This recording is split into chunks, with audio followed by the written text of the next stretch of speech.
Jésus fait face à sa mission. Il est seul devant elle. Il ne dépend de personne que de Dieu. Même si autour de lui, ses parents ou Jean-Baptiste, avertis par Dieu, attendent de lui quelque chose, quelque geste extraordinaire, Jésus n'a besoin ni de personne pour apprendre ce qu'il est et ce qu'il doit faire. À peine a-t-il atteint 12 ans, l'âge où un enfant juif devenait responsable de ses gestes devant la loi, qu'il manifeste son indépendance sans pour autant aller plus vite que son âge et cesser d'obéir. Comment est née en Jésus cette conscience de sa mission? L'évangéliste ne nous le dit pas. Il met seulement l'accent sur deux traits opposés et complémentaires. D'une part, Jésus grandit comme un enfant particulièrement doué, mais absolument normal, que rien d'exceptionnel ne fait remarquer.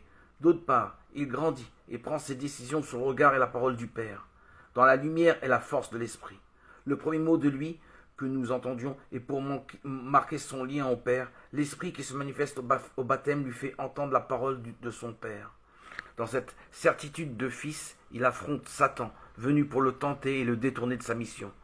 Être le fils, c'est tenir à Dieu de toutes ses fibres, recevoir de lui toute sa force, ne vouloir que lui. Tel est le message qu'il vient apporter au monde, telle est la bonne nouvelle de l'Évangile.